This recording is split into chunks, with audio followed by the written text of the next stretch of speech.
my friends, I'm Rick, and this is Juicy the Table. And hey, you know, let's just talk a few things for a minute. This will be my bitch session for February, right? Or we're coming up on March, right? All right. Well, on a positive note, let's try to start things with a positive note. I got me a new plaid shirt. I had four, had four, two of which don't fit very well. And irony of irony, though, I've had those for probably 7, 8 years, and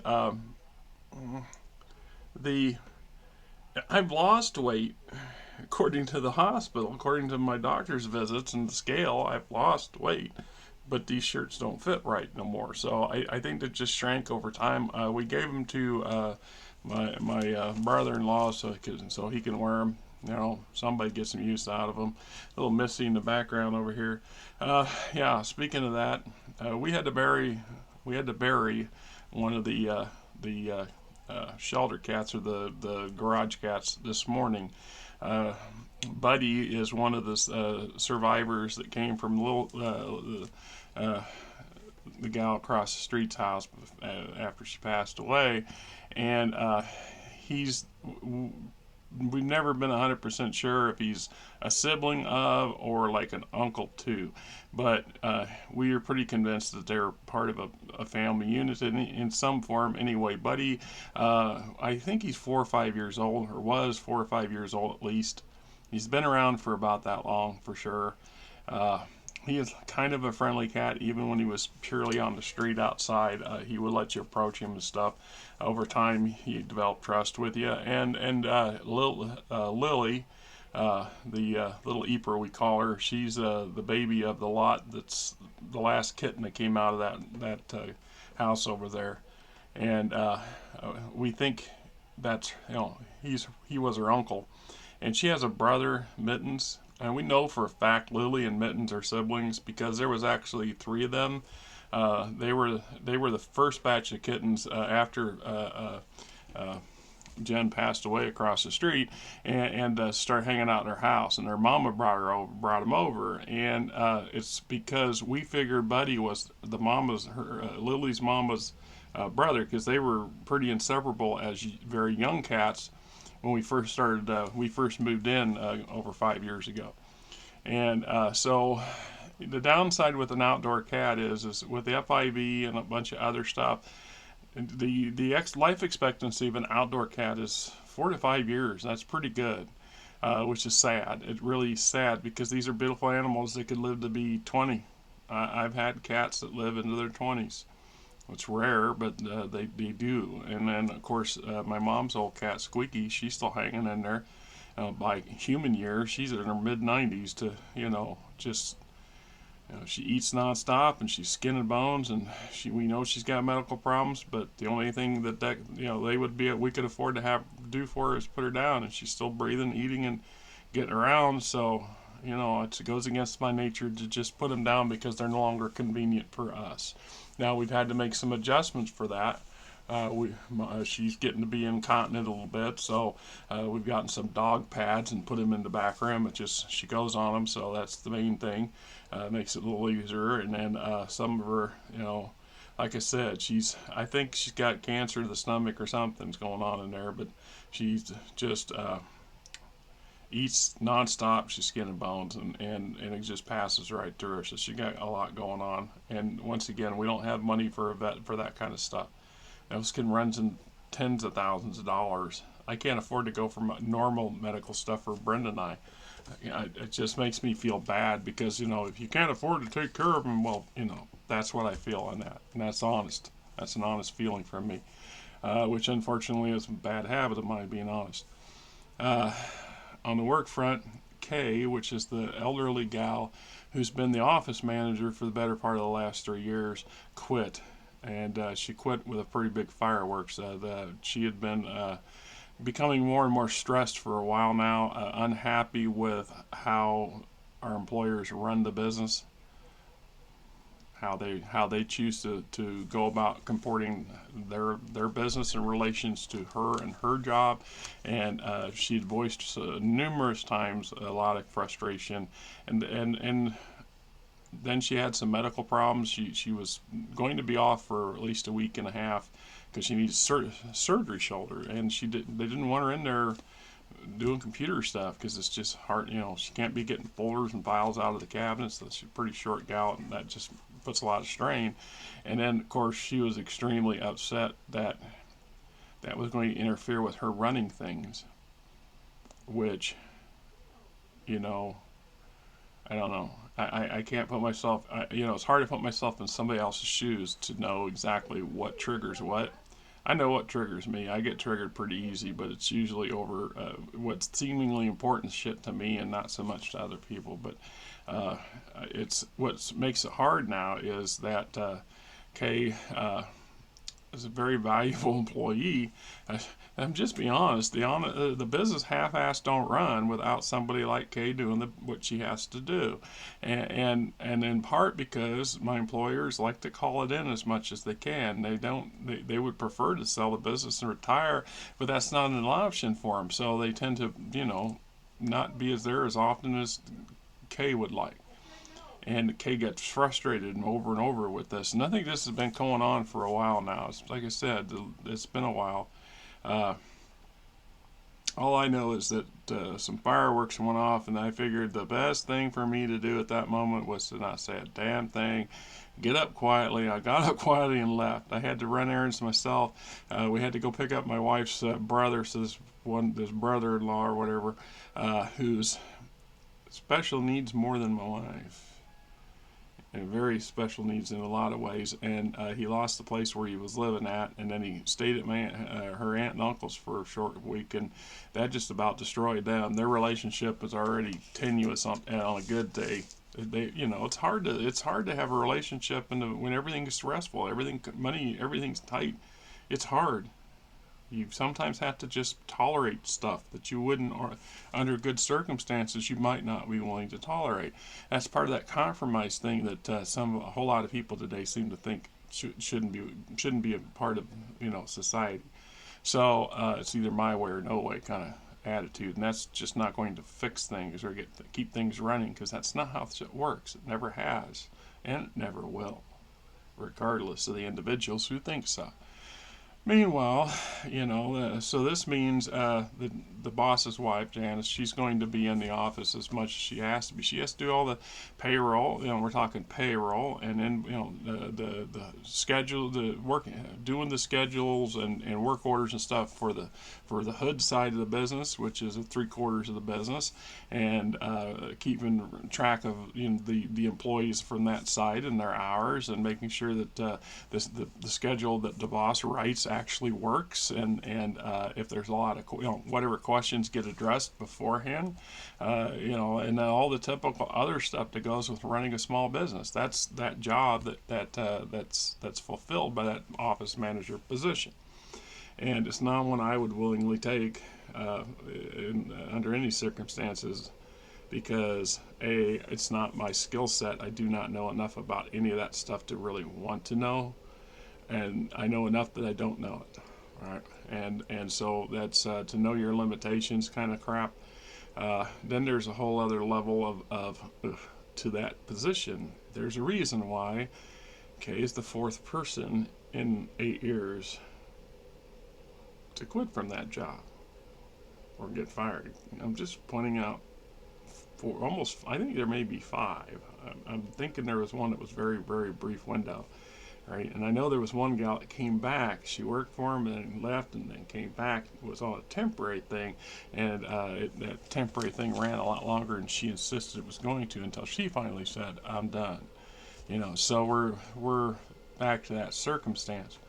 That makes things, I don't know, a little more, right, a little less. What do you do? And every day, every month, every week. It's all part of the challenge of working in a small business and dealing with small business challenges. It's just like, the boss's wife said she's planning to come in and work today. It's Sunday. It's a beautiful day out there. It's pushing 50 out, and the sun's out. Like I said, the hard part for us this morning was happened to bury a buddy out back.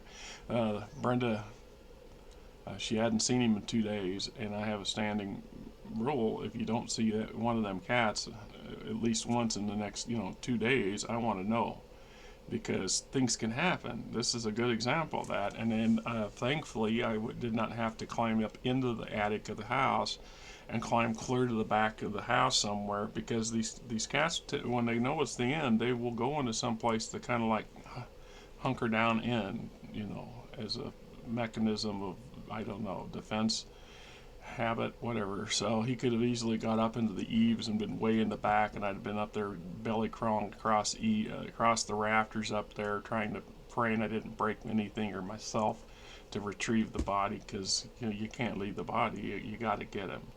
And so in this case, he climbed into one of the cat boxes we had out there with the heating pads and stuff, and he passed away. And he was still not quite rigid enough for me. So I told the wife, I think he passed away over the evening, that's last night, or early in the morning. He just went to sleep and didn't get up. And I think, but looking the way he was laying and stuff, I think that's exactly what happened. He'd been having some kind of problem. His belly had gotten really solid. He was fat. All them cats out there have got some weight on them. They're all fat. Brenda feeds them. We feed the Jesus out of them, and that just goes with it. So that wasn't part of the problem. And it's the same here. We're trying to put weight on this one, so they give them all the food they want. They have to decide when enough's enough, because we're just going to keep putting it down for them. And then once we've done that, and in his case, when she said his belly was really hard the other day, I was out there, and I went over and kind of petted his belly, poked and prodded him a bit, and see if he's oofing and offing and yelping or getting at me or doing it, and he didn't do anything. So it's hard to know if that was related to it or not. The other problem is cats and their intestinal tracts are pretty screwball. It's not hard or impossible for a cat to eat something and to get lodged in their system that causes a problem, and it can kill them. And if you don't know what's going on, you don't recognize it, you may not be able to do anything. In our case, even if we had, what do you do? Take him in for $5,000 for the surgery? How? I mean, honest, how? Well, you can't be a good pet, or you can't be a good pet owner if you can't take care of your pets. You know what? Yeah, a whole lot of people, the whole lot of world, for the entirety of human history, have had animals and did their level best. And sometimes, because you can't afford fancy damn vets and doctors, well, guess what? We can't, as people, can't afford those things either. And then what? Does it mean we should not have, companionship, that we should not give our love to something, or to somebody, to give something a loving, fighting chance? This is an example of that. She was literal skin and bones. I got a video of her. She literally looked like she was going to fall over and die. And that was 6-7 months ago. And here she is. She's friendly. She's purring. She's happy. I mean, she's still got some orange cat crazy in her, and she's feisty, but she's young, and she's still trying to get used to the others. So, but the fact is, she wouldn't be. I have no illusions that she would not have lived through the winter had we not made the effort to give her something. Yes, we did, right? Yes, we did. It's like you put 3-4 plates a day in here, and then she come back and like, we didn't eat very much of it. Well, she's been eating all day, plus the dry food, plus sneaking stuff out the front. So yeah, right. So what do you do? All I can say is, buddy lived longer than he would have had he been outside. I'm convinced of that. We got him in 2 years ago, so he was fixed 2 or 3 years ago. So the last couple of years, he hasn't been in any fights or anything like that. And yeah, the worst case scenario in my mind is always that one of them, there's too many open, exposed rafters out there. They can get crazy and they run around. And I've tried to fill them in, but it's gotten really hard to do that when I can't open the garage door to bring stuff in and out of the garage. My garage has been hijacked because of the cats, and I'm in a terrible quandary. I mean, I need to get things in and out of that garage, and so like this year, my rider spent the entire winter outside under a tarp, and I don't like that. I don't like it at all. But I didn't want risk. I like the thought of the idea of burying these cats because they got hit by a car worse by opening that garage door so they can, make a run for it. Most of the time, you open the door, they run above, but do you risk it? Especially when the weather was getting harsh. So this year, I've got enough work. I've got enough material back there to build a frame for a shed, and I live in an unincorporated area, so I can get away with it. I don't think there's any building codes that says I can't, and I'm going to tuck it in behind the house anyway, so the odds are nobody will notice it anyhow. I was at Menards yesterday, and I was looking. They got sheet plastic. I thought it was metal, and I know they had metal the previous year. I just got to figure out where they have it stashed. But I think it costs twice as much. But they have sheet plastic for roofing and wall materials. It's about 2 foot long on various lengths. I think at 10 foot by 2 foot is like $20, $18, 17 something with change, and it would take probably 4 or 5 of them to put a roof on top of this thing. So my goal for this year would be to I've got I got a lot of 2x4s that we picked up last year from the lady across next door when she sold her house and moved out. And man, I tell you, hindsight 2020, right? She had an old dog run back there. It's made out of chain link fence. You buy them those sections and put them in, pull it together. And when they were moving out, they said we could have anything we wanted. And Brent's like, well, we should take that. And I'm like, I don't know what the hell we want that for. Man, now I wish I had, because I got thinking about it. Had we had that thing, I could stuck it up outside the back garage door to the garage, made a run back there, put a thing over top of it. That way you can open the door and the cats can go in and out and get into the fresh air and stuff. I mean, now I'm thinking, geez, can I build one? I mean, I could build one out of chicken wire and other stuff, but I don't like using. You got to be careful what kind of material you use. You're not trying to get the cats and get them where they get their paws stuck and hurt and break their legs and crap. Jesus, that's why I said I worry about the rafters in the garage and one of them falling off. That happened once. The Lily's little brother, one of the 3 cats, the kittens, that one did not make it because we called him Lucky, but he wasn't so lucky. Broke his back, and there was a damn thing we could do. And he was maybe a year old. So that's been going on a year and a half ago. So we know it's like right now, you open the garage, the house, the door to the garage, and most of them come running right in the house. And they get along with that. Most of the house cats, they're used to them. I mean, I don't generally let them mix together, but they do there in the kitchen, and it's just like, furball central down there. What do you do, right? So I don't know. Like I said, the boss's wife's going to be in the office until she can find a replacement and get that replacement trained, and however long that'll take. Could be weeks, could be months. Depends on how long the boss is, how long she wants to do it. Because she don't really want to do any of it, to be honest. And that's just be truthful. They've been in it for a long time. That's why they hire people to do stuff. Right? I just do my job and keep things rolling on my end of stuff and go in and go forward and help where I can and worry nonstop. I mean, I was watching my boss the other day when he came in from outside, and the man can't stand up very long by himself. He was grabbing for everything for support. Tables, walls, everything. He won't carry a walk. He won't use a walker, and he won't carry a cane. But he damn near can't stand up on his own. Right? And he won't. They won't go on He just won't fix his damn diet. He's supposed to be on a diet. He's supposed to be losing weight. That ain't happening. I can't tell you how many times I've seen him. He'll come in for one of these things that frustrates the office manager, for example, and I don't care who they are. They all have the same issue with him. He'll come in for 20 minutes, 15 minutes, 20 minutes, maybe. Meanwhile, there'll be a stack of invoices on a counter that need priced, so you can't bill them until we know what to bill them. Another stack of unverified stuff for the next week's schedule needs to be verified so it can be put on the schedule so they can get all the paperwork set up for that instead of waiting till the last damn minute to do it, where it's a mad dash to try to get everything done that could have been finished days before, because that's just my observations and my opinions. there's legitimate issues there. So if you got to address it, and after a while you get tired of fighting it and addressing it, and then you give up, or you get pissed. And unfortunately, that's where a lot of them end up. You know, just saying, part of it's just working for the small mom and pop. They've been in business a long damn time, so whatever what they're doing doesn't always make sense, but it works. They make it work, and I always say they make it work until it don't work, right? And that sits there in back of my head. I worry about that shit too quite a bit, right? So anyway, just me bitching and shit.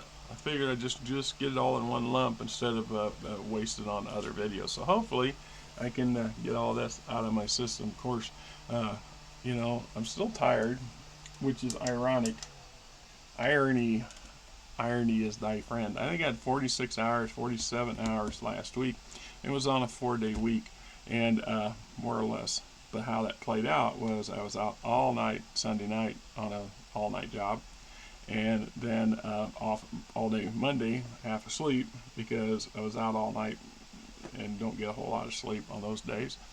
And then Thursday, I ended the week with about a 13, 14 hour day, and it was 7 hours or 6 hours in the morning, 7 to 1 o'clock, and then I went out for 2 hours around 5 o'clock, and then came home again, and then went back out again around 8 p.m., and then came in about 3 o'clock in the morning. So Friday, I worked till 3 a.m., and then I was off until tomorrow morning. And that makes for a long weekend, but the weekend went fast. It's just truthful. Here we are Sunday morning, and I'm still tired, a bit bummed out, having to bury the cat. That's hard, and knowing that there's a little bit more instability at work tomorrow, and you don't know what the hell to expect and what to do other than what I can do. So this week coming up is a screwball schedule week.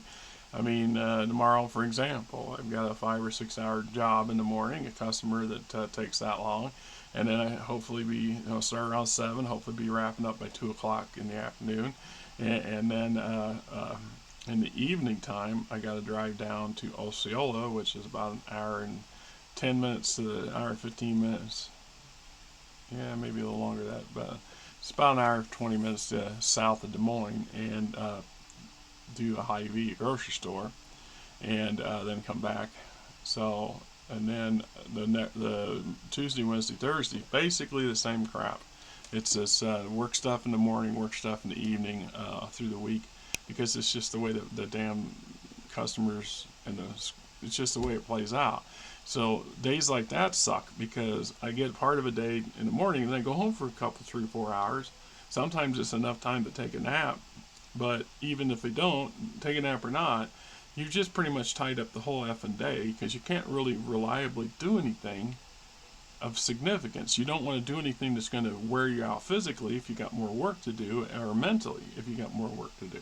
And then there's that, just tuning down. So you work a big chunk of a day, and then you go home and kind of siesta for a while, and then you have to get motivated again.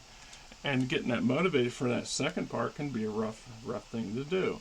And so, right. Meanwhile, a number of jobs this week will be out of town. So I got another one, I think Wednesday or Tuesday morning. Yes, Tuesday I got morning jobs, and then I'll be in the office, and then in the evening I drive an hour or so the other direction to a different town, to a nursing home, and get them. And they were supposed to be done 2 months ago, so they're going to be nasty as F. They were supposed to be done 2 months ago, but they hadn't paid their damn bill. And because they hadn't paid their bill, blah, blah, blah. Well, that's a problem for me, because here we are 2 months later. I just now found out that they did pay their damn bill, and I should have been done as soon as their bill was paid, but lack of communication, or just it'll be my fault for not following up on it. Well, sometimes you forget, no matter how many notes you write, sometimes they just don't happen. All right, so enough bitching and moaning, and on with the show. All right.